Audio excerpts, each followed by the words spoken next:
Hello बच्चों। हमारा प्रश्न दिया हुआ है आणविक ठोसों की प्रकृति आइसोट्रॉपिक होती है, सही गलत बताना है। पहले तो ये आणविक है, ठीक है, इसको आप करेक्ट कर लें। तो ये जो हमारा दिया हुआ है वो दिया हुआ है आणविक। आणविक ठोसों की प्रकृति आइसोट्रॉपिक होती है। तो चलिए इस प्रश्न की मुख्य अवधारणा को समझते हैं। मुख्य अवधारणा की अगर बात की जाए तो हमें समझना होगा कि आइसोट्रॉपिक किसको बोलते हैं। ठीक है, आइसोट्रॉपिक। आइसोट्रॉपिक का मतलब क्या है? तो आइसोट्रॉपिक का मतलब होता है अक्रिस्टलीय। ठीक है, अक्रिस्टलीय ठोस। अक्रिस्टलीय अक्रिस्टलीय ठोस। ठीक है, अक्रिस्टलीय ठोस कब बनता है? जब इसमें इसमें जो अणुओं की संख्या होती है वो सॉरी, अणुओं की व्यवस्था जो होती है वो अणुओं की व्यवस्था अनियमित होती है। अणुओं की व्यवस्था अनियमित होती है। ठीक है, अणुओं की व्यवस्था अनियमित होती है।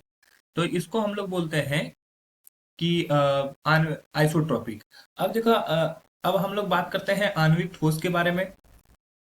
अगर आणविक ठोस के बारे में बात करें तो ये कमजोर वंडरवाल फोर्स से जुड़े होते हैं।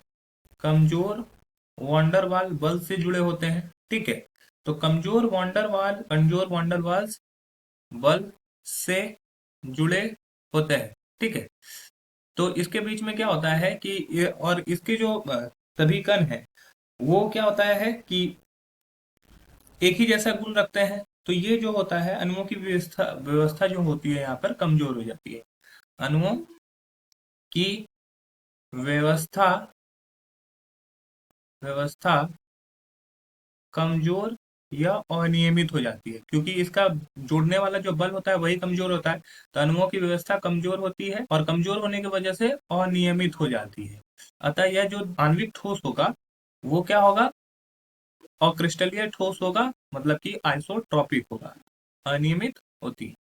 तो इसका मतलब है कि ये जो स्टेटमेंट दिया गया है वो स्टेटमेंट एकदम सत्य है। आशा है कि यह प्रश्न आपको समझ में आया होगा। धन्यवाद।